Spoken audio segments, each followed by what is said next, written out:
নমস্কার, নমস্কার, নমস্কার। আপনাদের সবাইকে সবাইকে সবাইকে নমস্কার জানাচ্ছে আপনাদের সৌমিত্র বসু। সবাইকে অজস্র শুভকামনা জানাচ্ছে, সবাইকে স্বাগত জানাচ্ছে আজকের এই শরণাগত অনুষ্ঠানে এবং সবাইকে শুভ সকাল জানাচ্ছে। শুভ হোক, শুভ হোক, সকলের শুভ হোক, সকলের ভালো হোক, মঙ্গল হোক, কল্যাণ হোক, কল্যাণ হোক, কল্যাণ হোক, কল্যাণ হোক। বেনি মাধব শীলের পঞ্জিকা অনুযায়ী আজকের দিনটার কথা বলি। আজকে 9ই আশ্বিন 1432, ইংরেজি 26শে সেপ্টেম্বর 2025, শুক্রবার। আজ চতুর্থী। সূর্যোদয়ের সময় ভোর 5টা বেজে 30 মিনিট, সূর্যাস্তের সময় বিকেল 5টা বেজে 28 মিনিট। নক্ষত্র বিশাখা। আজকে জন্মে তুলা রাশি, শূদ্র বর্ণ, মতান্তরে ক্ষত্রিয় বর্ণ, রাক্ষসগণ। দিনের বেলা 1টা বেজে 57 মিনিট গতে বৃশ্চিক রাশি, বিপ্রবর্ণ। রাত্রি 8টা বেজে 36 মিনিট গতে দেবগণ। আমাদের হোয়াটসঅ্যাপে চিঠি পাঠাবার নাম্বার 9831922927। চিঠির গোড়ায় অতি অবশ্যই SG লিখতে হবে। এবারে আজকের অনুষ্ঠান সম্পর্কে বলি। আজকের অনুষ্ঠানে প্রথমে পুরাণ চিরন্তন। পুরাণ চিরন্তনে দেবী দুর্গার সম্পর্কে বলছি আপনাদের। খানিকটা কথা বলেছি এবং নিশ্চয়ই আমার নিজের ধারণা, এই যে আমরা পুজো করি, দুর্গা পুজো, তাতে যে মূর্তি, কোথাও একটা এই যে আমাদের পুরনো ধারণা পুজো সম্পর্কে, যে এটা মহিষাসুরমর্দিনীর পূজা বা অকাল বোধনের পূজা, সেখান থেকে একটু হয়তো সরে আসছে। এটা মহিষাসুরমর্দিনীর পূজা, এটা অকাল বোধনে দেবীর পূজা, কিন্তু সেই দেবী অন্য দেবীর সঙ্গে মিলে যাচ্ছে একসঙ্গে। সেই কথাই বলবার চেষ্টা করছিলাম আপনাদের, যে যিনি দুর্গতি থেকে ত্রাণ করেন তিনি দুর্গা। তিনি দুর্গ নামে এক অসুরকে বধ করেছিলেন, তিনি আমাদের দুর্গতি থেকে ত্রাণ করবেন। এই নিয়ে আরো কথাবার্তা হবে। তারপরে পরম লক্ষ্য স্বামী বিবেকানন্দের রচনা থেকে পড়ে শোনাবো আপনাদের এই 92.7 বিগ FM এ শরণাগত অনুষ্ঠানে। তারপর স্বামী রঙ্গনাথানন্দজির ব্যাখ্যায় ভগবত গীতা থেকে পাঠ শোনাবো স্বামী গোকুলানন্দের রচনা থেকে মানসিক চাপ জয় করার উপায়, আপনাদের চিঠিপত্র, এবং শেষে বাইরে দূরে। 92.7 বিগ FM এ শরণাগত অনুষ্ঠান শুনতে বসেছেন। আমি বলতে বসেছি পুরাণ চিরন্তন। ফিরে আসছি গানের পর। 92.7 বিগ FM এ শুনছেন শরণাগত, জীবনের সহজ পাঠ। দুর্গাকে নিয়ে কথা হচ্ছিল। তা বলি আপনাদের যে মহাভারতে যখন অজ্ঞাতবাসে আছেন যুধিষ্ঠির, ভীম, অর্জুন, নকুল, সহদেব, বিরাট রাজার সভায় অজ্ঞাতসারে আছেন, অজ্ঞাতবাসে আছেন, সেই সময় এই বিরাটনগরে প্রবেশ করবার আগে সমস্ত বিপদ থেকে মুক্তি পাবার জন্য যুধিষ্ঠির এক শক্তি দেবতার স্তুতি করলেন, দুর্গা। তিনি দুর্গা বলেই বললেন, দেবী দুর্গাং ত্রিভুবনেশ্বরীম। যুধিষ্ঠিরের এই যে দুর্গা স্তুতি, তার মধ্যে দেবীর সমস্ত রূপেরই প্রায় বর্ণনা আছে। এই বর্ণনার ক্রমে ক্রমে যখন দুর্গার নামটা এসেছে, তখন যুধিষ্ঠির বলছেন, তুমি সমস্ত বিপদ আপদ ভয় থেকে ত্রাণ করো বলেই তোমাকে লোকে দুর্গা বলে। যারা অরণ্য কান্তারের মধ্যে পথ হারিয়ে অবসাদগ্রস্ত হয়ে পড়েছে, যারা মহাসমুদ্রে মগ্ন হয়, মানে এই সংসার সমুদ্রের কথা বলা হচ্ছে, দস্যুরা যাদের বন্দি করেছে, তাদের সকলের গতি তুমি। এমন যে সংকটাপন্ন অবস্থায় আমরা পড়েছি, যেখানে আমাদের অজ্ঞাতবাসে থাকতে হবে, আমাদের লুকিয়ে থাকতে হবে, আমাদের খোঁজ যেন কোনোভাবে কৌরবেরা না পায়, দুর্যোধন এবং তার ভাইয়েরা না পায়, সেই রকম করে আমাদের ছদ্মবেশে ছদ্ম পরিচয়ে থাকতে হবে। এই যে মহাসংকট, এই অবস্থাতেও যদি কেউ তোমাকে স্মরণ করে, তারা কিন্তু আর বিপন্ন হয় না। এই দুর্গ বা বিপদ থেকে ত্রাণ করেন বলেই তার নাম দুর্গা। এই যে মহাভারতে কথাটা বলছেন যুধিষ্ঠির, ব্রহ্মবৈবর্ত পুরাণ এবং মার্কণ্ডেয় চণ্ডীতেও সেই কথাটা বলা হচ্ছে। ব্রহ্মবৈবর্ত পুরাণেও এই কথাটা আছে, যেটা আমরা অহরহ বলে থাকি, দুর্গে দুর্গতি নাশিনী।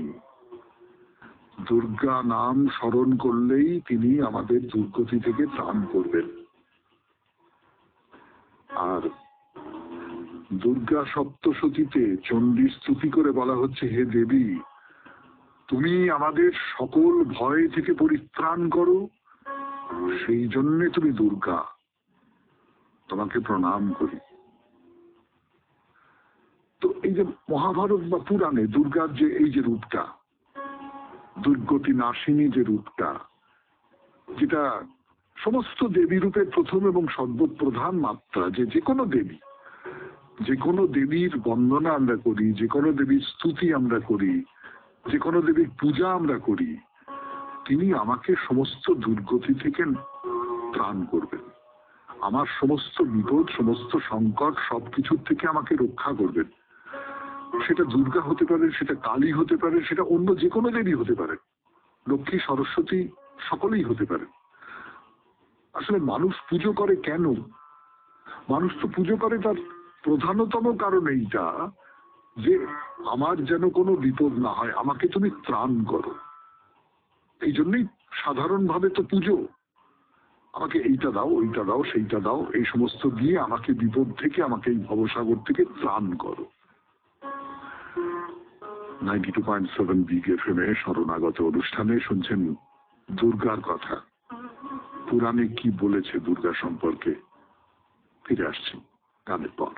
দুর্গার কথা যেটা বলছি আপনাদের 92.7 বিগ এফএম এ শরণাগত অনুষ্ঠানে, মহাভারতের কথা বললাম, পুরাণের কথা বললাম।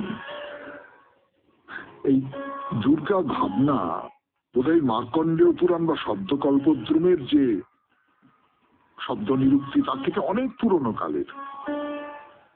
কৃষ্ণ যজুর্বেদীয়, তৈত্তিরীয়, আরণ্যকের মতো গ্রন্থে দুর্গী শব্দটা ব্যবহার করা হয়েছে। দুর্গী, এই দুর্গী ধ্যান মন্ত্রে সম্বোধনে এইরকম, কাত্যায়নায় বিদ্মহে কন্যাকুমারী ধীমহি তন্ন দুর্গী প্রচোদয়াৎ। তো এই দুর্গী তো আসলে দুর্গা। সায়নাচার্যের টিকায় দুর্গী বলতে দুর্গার, সায়নাচার্য বলছেন দুর্গার দুর্গতি হরণ করার অর্থ ব্যাখ্যা করার প্রয়োজনেই, মানে এই যে দুর্গা গায়ত্রীর মধ্যে কন্যাকুমারী শব্দের অর্ধেক কুমারীর ব্যাখ্যা করেছেন দুর্গার সমান অর্থে। কুমারী মানে হচ্ছে কুৎসিত, খারাপ। যিনি কুৎসিত, অনিষ্ট বা যে কোনো খারাপকে দূর করে দেন, তিনি কুমারী। কুমারী পুজো হয় না?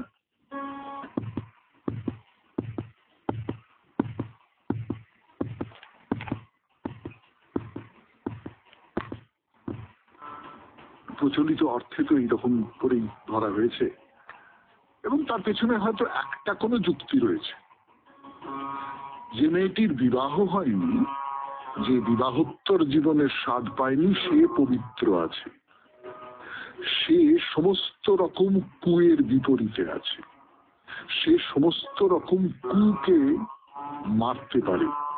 তাহলে এই যে কুমারী পূজা আর দুর্গতিকে হরণ করেন যিনি, সেই দুর্গার পুজো, এই দুটো তো কোথাও একাকার হয়ে যায়। তো এই যে দুর্গী, সেটা বলা হচ্ছে তৈত্তরীয় আরণ্যকের এক জায়গায়, আদিত্য এবং অগ্নির পরেই দুর্গী বা দুর্গার নাম বলা হচ্ছে। তারপরেই একটা মন্ত্রে দুর্গীর বদলে একেবারে দুর্গার নাম করেই তার মাহাত্ম্যের সঙ্গে আদিত্য, সূর্য এবং অগ্নিকে মিলিয়ে দেওয়া হচ্ছে। কি বলা হচ্ছে? বলা হচ্ছে যিনি অগ্নিবর্ণা, তপস্যার তেজে বা আপন তেজেই তিনি আমাদের শত্রুবর্গের সন্তাপ সৃষ্টি করেন, যিনি স্বয়ং প্রকাশ সূর্যের মতো পরমাত্ম স্বরূপে আমাদের সমস্ত কর্মফল, পরলোকের স্বর্গ আর ইহলোকের মঙ্গল, পশুলাভ, পুত্রলাভ ইত্যাদি কর্মফলের সঙ্গে যিনি যুক্ত, আমরা সেই দুর্গা দেবীর আশ্রয় গ্রহণ করি। তাহলে এই দুর্গা দেবী অগ্নিবর্ণা, আগুন, সূর্য, এই সমস্তর সঙ্গে দুর্গাকে মিলিয়ে দেওয়া হলো। শুনলেন পুরাণ চিরন্তন মা দুর্গার কথা 92.7 বিগ এফএম এ শরণাগত অনুষ্ঠানে। এবার স্বামী বিবেকানন্দের রচনা থেকে পাঠ। ফিরে আসছি গানের পর। আমি আপনাদের সৌমিত্র বসু। আমি বিবেকানন্দের প্রবন্ধ পড়ে শোনাচ্ছি আপনাদের 92.7 বিগ FM এ শরণাগত অনুষ্ঠানে। মানুষ প্রতিদিন প্রকৃতিকে জয় করিয়া চলিয়াছে। জাতি হিসাবে মানুষ তাহার শক্তিকে প্রকাশ করিতেছে। কল্পনায় মানুষের এই শক্তির একটা সীমা নির্দেশ করিতে চেষ্টা করো। তোমরা তো স্বীকার করো যে জাতি হিসাবে মানুষ অসীম শক্তির একটি অসীম দেহেরও অধিকারী। এখন একমাত্র প্রশ্ন হইতেছে, তুমি কি? তুমি জাতি না একটি ব্যক্তি? যে মুহূর্তে তুমি নিজেকে পৃথক করিয়া দেখিবে, সবকিছুই তোমাকে আঘাত করিবে। যে মুহূর্তে তুমি নিজেকে প্রসারিত করিয়া অন্যের কথা ভাবিবে, অমনি তুমি সাহায্য পাইবে। স্বার্থপর মানুষই পৃথিবীর সর্বাপেক্ষা শোচনীয় জীব। যে মোটেই স্বার্থপর নয়, সেই সর্বাপেক্ষা সুখী। সমগ্র সৃষ্টির সঙ্গে, সমগ্র জাতির সঙ্গে সে তখন এক। ঈশ্বর তখন তাহার মধ্যে আবির্ভূত হন। সেইরূপ দ্বৈতবাদে খ্রিস্টান, হিন্দু প্রভৃতি সব ধর্মেই নীতির বিধান এই, স্বার্থপর হইও না, নিঃস্বার্থ হও, অন্যের জন্য কাজ করো, নিজেকে প্রসারিত করো। অজ্ঞ ব্যক্তিকে একথা বোঝানো খুব সহজ, আর বিদ্বানকে বোঝানো যায় আরো সহজে। কিন্তু যে অতি সামান্য শিক্ষা পাইয়াছে, স্বয়ং ঈশ্বরও তাহাকে বুঝাইতে পারিবেন না। আসল কথা, তুমি এই পৃথিবী হইতে পৃথক নও, যেমন তোমার আত্মা তোমার অন্য সবকিছু হইতে পৃথক নয়। তাহা যদি না হইতো, তুমি কিছুই দেখিতে পাইতে না, কিছুই বুঝিতে পারিতে না। বস্তুর সমুদ্রে আমাদের দেহ কতকগুলি ক্ষুদ্র ক্ষুদ্র আবর্ত মাত্র। জীবনে একটি মোড় ঘুরিয়া অন্য রূপে বহিয়া চলিয়াছে। সূর্য, চন্দ্র, নক্ষত্র মণ্ডলী, তুমি, আমি সকলেই আবর্ত মাত্র। কেন আমি একটি বিশেষ মনকে আমার বলিয়া বাছিয়া লইলাম? মনের সমুদ্রে ইহা একটি মানুষ আবর্ত মাত্র। তাহা না হইলে এই মুহূর্তে আমার স্পন্দন যে তোমার কাছে পৌঁছিতেছে, তাহা কেমন করিয়া সম্ভব হয়? হ্রদের মধ্যে একটি পাথর নিক্ষেপ করো, দেখিবে একটি স্পন্দন শুরু হইবে এবং সমস্ত জলটাকে স্পন্দিত করিয়া তুলিবে। আমার মনকে আনন্দের অবস্থায় লইয়া গেলাম, ফলে তোমার মনেও সেই আনন্দ সঞ্চারিত হইবে। এখন কত সময়ই তুমি তোমার মনে বা হৃদয়ে কিছু ভাবিয়াছ, এবং মুখে না বলিলেও অন্যেরা তোমার সেই ভাবনা স্পর্শ পাইয়াছে। সর্বত্র আমরা এক, অথচ সেই কথাটাই আমরা কখনো বুঝিতে পারি না। সমগ্র জগৎই দেশ, কাল ও নিমিত্ত দ্বারা গড়া। ঈশ্বর সেই বিশ্বরূপেই প্রকট হন। প্রকৃতি শুরু হইল কখন? তুমি যখন তোমার প্রকৃত স্বরূপ ভুলিয়া দেশ, কাল এবং নিমিত্তে বাধা পড়িবে। শুনলেন স্বামী বিবেকানন্দের রচনা থেকে পাঠ 92.7 বিগ FM এ শরণাগত অনুষ্ঠানে।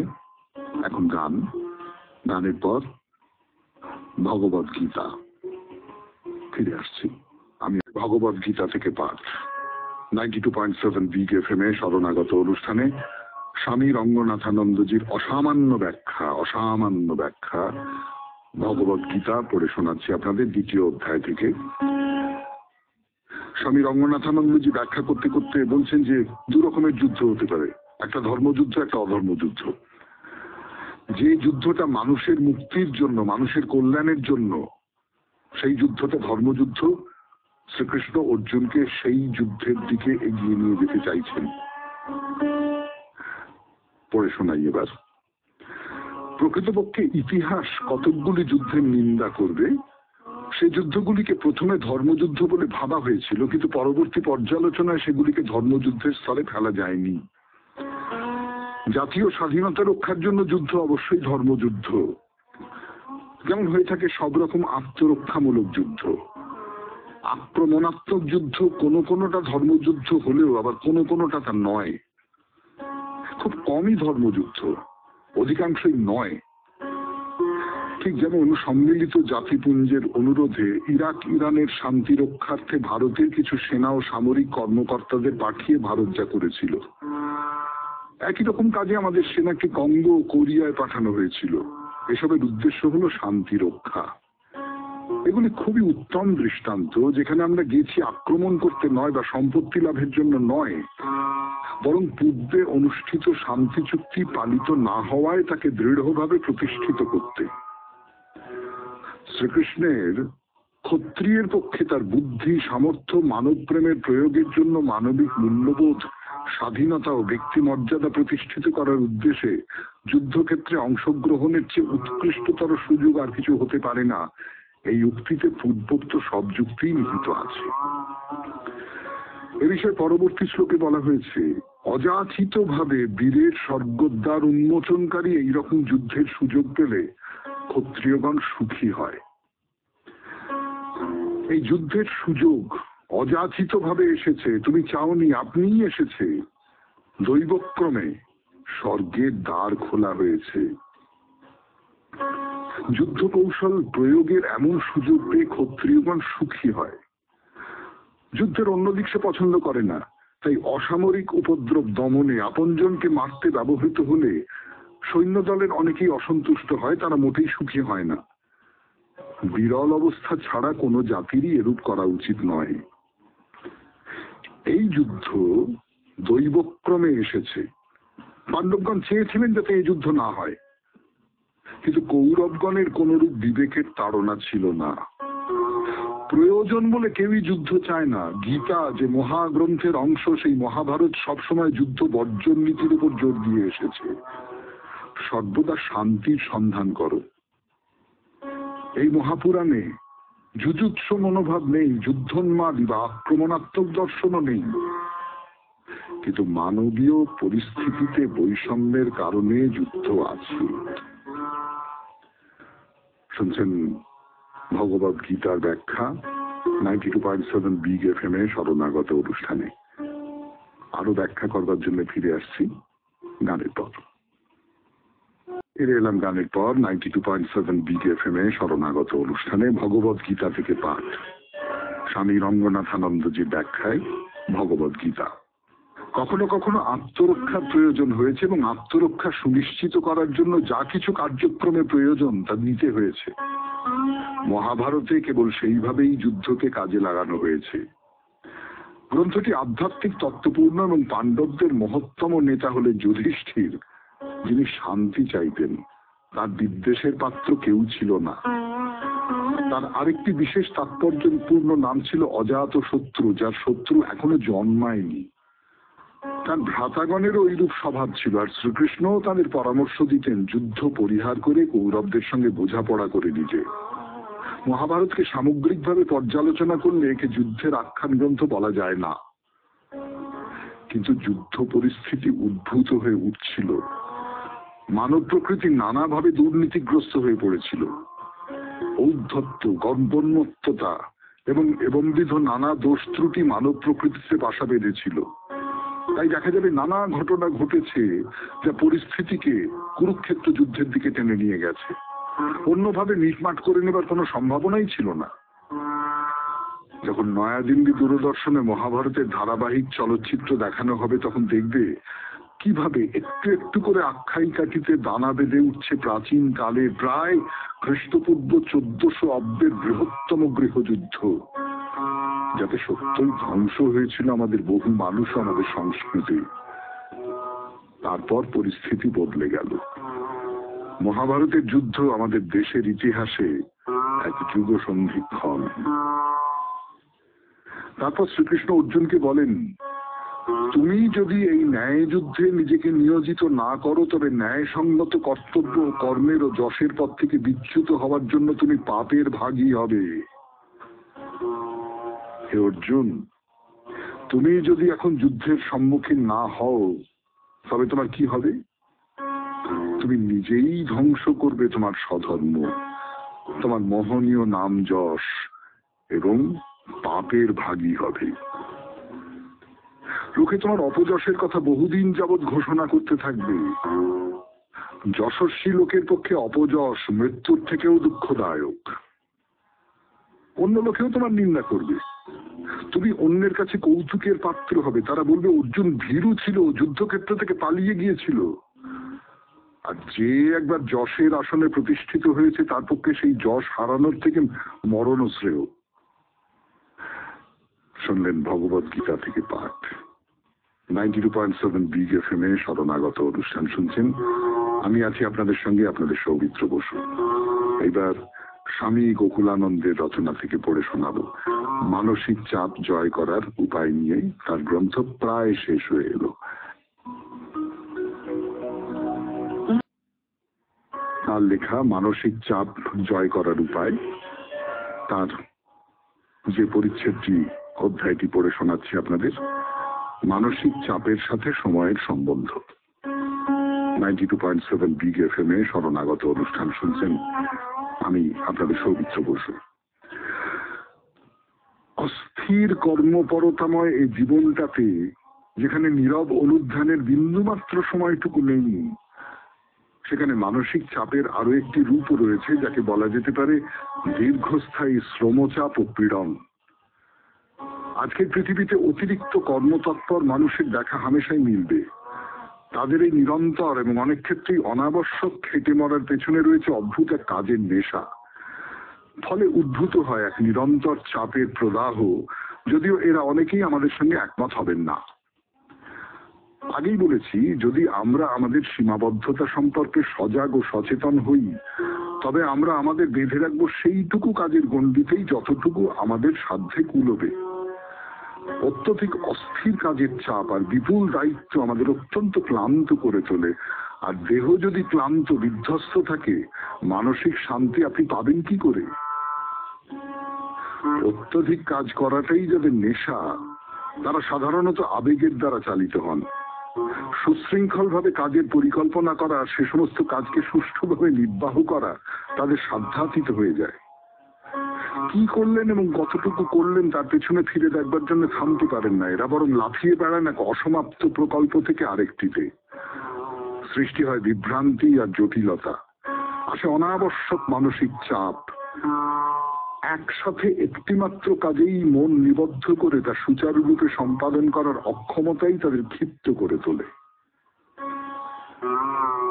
মানসিক চাপের এই দোসরদের সামলাতে হলে প্রয়োজন ব্যাপক শৃঙ্খলার অভ্যাস ও অনুশীলন, সেই আন্তরিক নিষ্ঠাপূর্ণ সাধনা। এ তো আর রাতারাতি সম্ভব নয়। ইতিমধ্যেই আলোচনা করেছি যে সকালে ঘুম থেকে উঠে কিছুক্ষণের জন্য ধ্যানাভ্যাসই হলো একটি সার্থক দিন শুরু করার সর্বোত্তম উপায়। এটা এক গভীর প্রশান্তি অন্তর ছাপিয়ে উঠে ধরা দেয় বাহ্যিক রূপেও। সারাদিন কাটে নিখাদ শান্তি ও শান্ত ভাবের মধ্যে। শুনলেন স্বামী গোকুলানন্দের লেখা গ্রন্থ মানসিক চাপ জয় করার উপায়। তার প্রায় শেষ অংশে এসে পৌঁছেছি আমরা। 92.7 বিগ এফএম এ শরণাগত অনুষ্ঠানে এবার আপনাদের চিঠিপত্র। ফিরে আসছি গানের পর।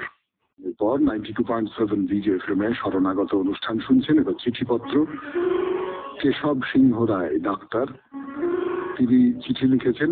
তিনি নিজেকে চন্দন নাগরিক বলে বিশেষিত করতে পছন্দ করেন এবং চন্দননগর থেকে চিঠি লিখেছেন বলাই বাহুল্য, এবং চিঠির নাম দিয়েছেন শেষ চিঠি। অত্যন্ত ভারাক্রান্ত মন নিয়ে এই চিঠি লিখছি। 2020 সাল থেকে প্রত্যহ সকালে শরণাগত অনুষ্ঠান শুনে আসছি। প্রায় 5 বছরে এটি একটি সুঅভ্যাসে পরিণত হয়েছে। কত শত জানা অজানা তথ্যে সমৃদ্ধ হয়েছি। আমার জীবনের মানেই পরিবর্তিত হয়ে গেছে। সৌমিত্র শরণাগতর কাছে চিরঋণী হয়ে থাকব। 2020 সাল, করোনা মহামারীর পদধ্বনি শোনা যাচ্ছে। সমস্ত স্বাস্থ্যকর্মীরা ঢাল নেই তরোয়াল নেই নিধিরাম সর্দার। আতঙ্কে ও দুশ্চিন্তায় হাসপাতালে কাজ শুরু করলাম। মনের চাপ কমানোর জন্য রেডিওটার উপর ভরসা করলাম। রেডিওর নব ঘুরিয়ে 92.7 বিগ এফএম এর শরণাগত অনুষ্ঠান শুনতে শুরু করলাম ও করোনার সঙ্গে যুদ্ধে ঝাঁপিয়ে পড়লাম। সৌমিত্রবাবু সুললিত কণ্ঠে এই অনুষ্ঠান শুনতে শুনতে মন ভরে গেল। বিভিন্ন বিষয়ে নিয়ম করে চিঠি ও মহাজীবনের কথা নিয়ে লিখতে শুরু করলাম। কিছু লেখা পঠিত হলো এবং বেশ কিছু লেখা অপঠিত থেকে গেল। কিন্তু সব লেখাগুলি নিজের কম্পিউটারে সংগ্রহ করে রেখেছি, সংখ্যায় 100 ছাড়িয়ে গেছে। ওর সুমধুর কণ্ঠে আমার চন্দন নাগরিক পরিচয় শুনে মনটা আনন্দে মেতে উঠত। নতুন উৎসাহে ডাক্তারির পাশে নতুন নতুন কাজে হাত দিতাম এবং বলতে নেই বেশিরভাগ কাজে সফলও হতাম। অতুলনীয় সৌমিত্রবাবুর একজন অন্ধ ভক্ত হয়ে গেলাম। এই লজ্জায় ফেলে দেন, কিন্তু সব ভালোর তো একটা শেষ থাকে। তাই হয়তো এই অধ্যায় শেষ হতে চলেছে। পরের অধ্যায়ে সৌমিত্রবাবুরই শরণাগত হব, স্মরণে সৌমিত্র। আপনি খুব ভালো থাকুন, সুস্থ থাকুন, আরো ভালো ভালো নাটক ও অন্য কোনো স্থানে আরো ভালো ভালো কাজ করুন। আমিও আপনার গুণমুগ্ধ ভক্তরা আপনার পাশেই থাকবো। আপনি আমার প্রণাম নেবেন। খুব ভালো থাকুন, আনন্দে থাকুন। ভালোবাসান্তে ডক্টর কেশব সিংহ রায়, চন্দন নাগরিক। এইসব চিঠি পাওয়ার পর কিছু বলাটা খুব খুব বিপদ হয়ে দাঁড়ায়।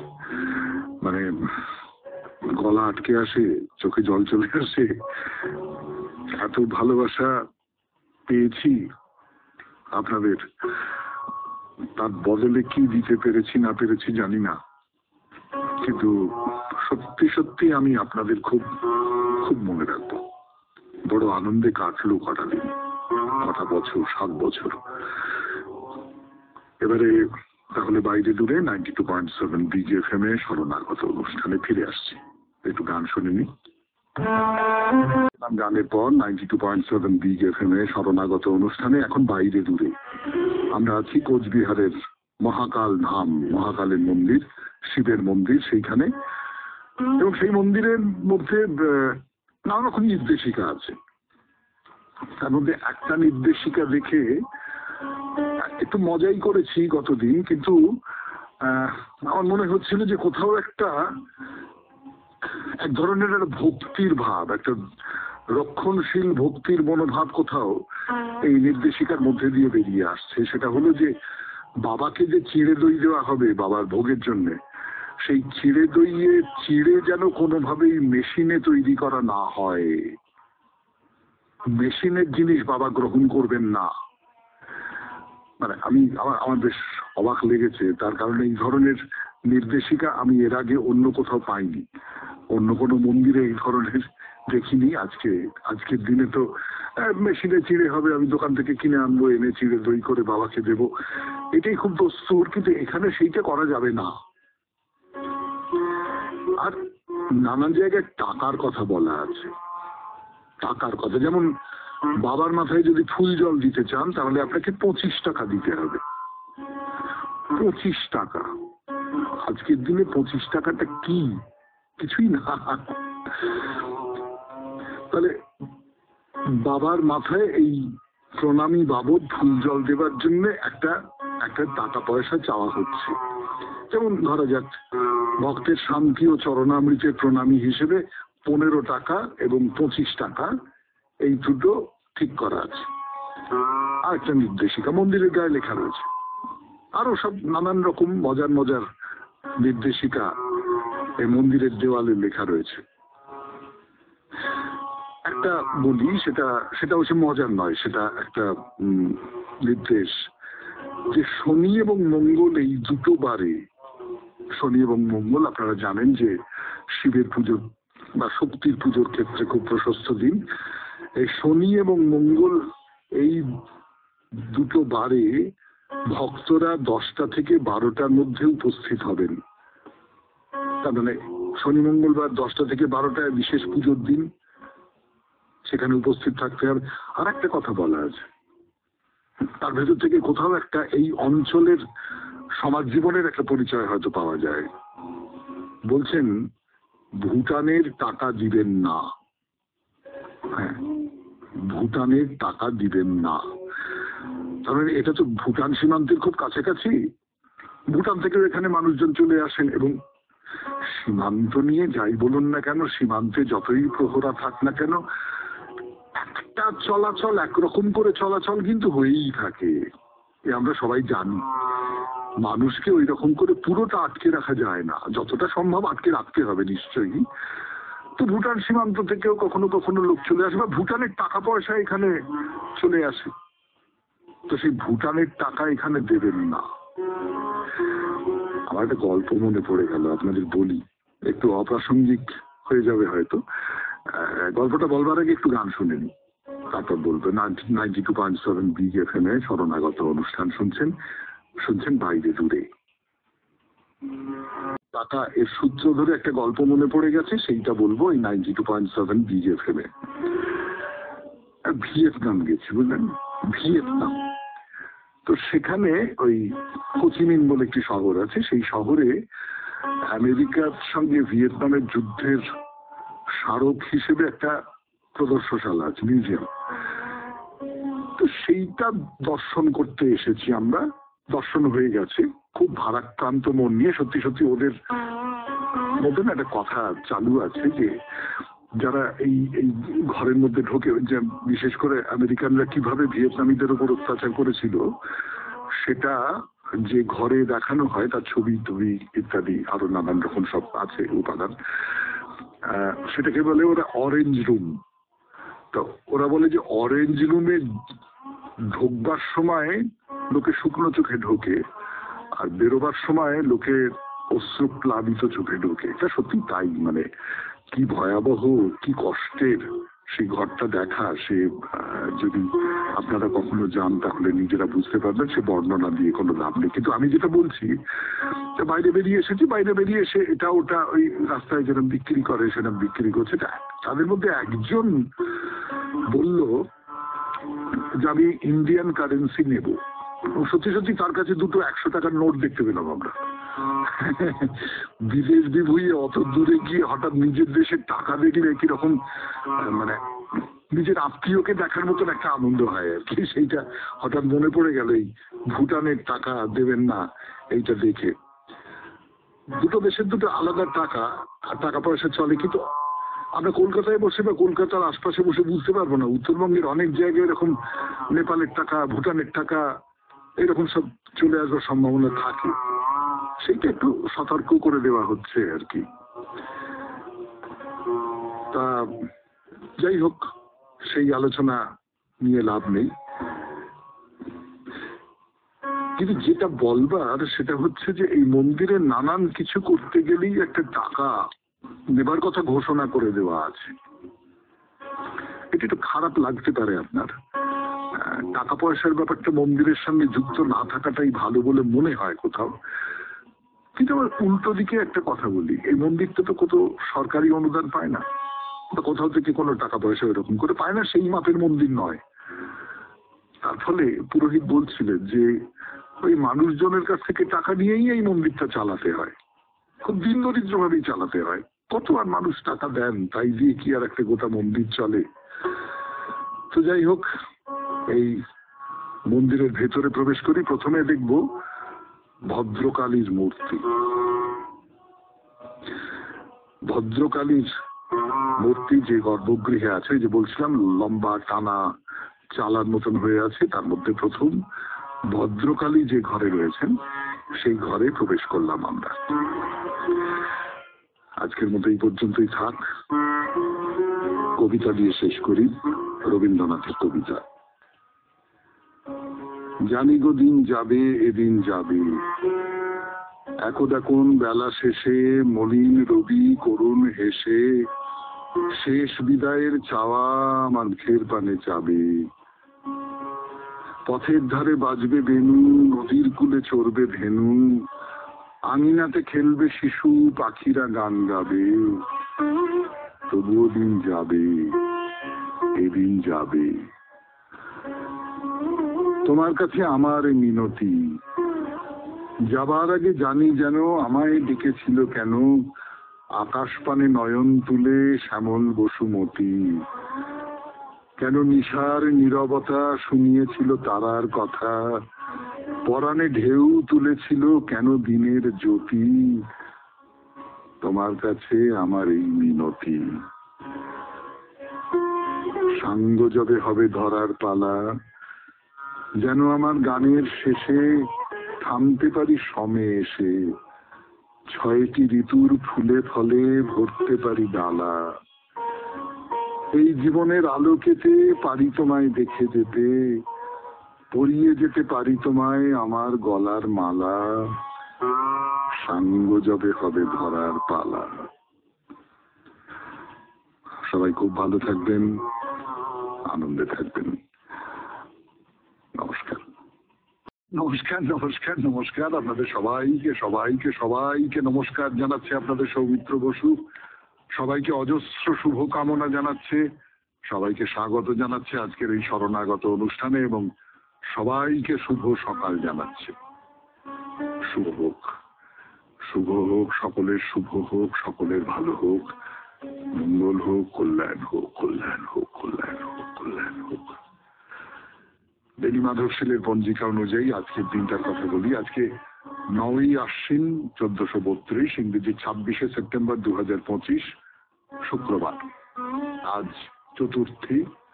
সূর্যোদয়ের সময় ভোর 5টা বেজে 30 মিনিট, সূর্যাস্তের সময় বিকেল 5টা বেজে 28 মিনিট।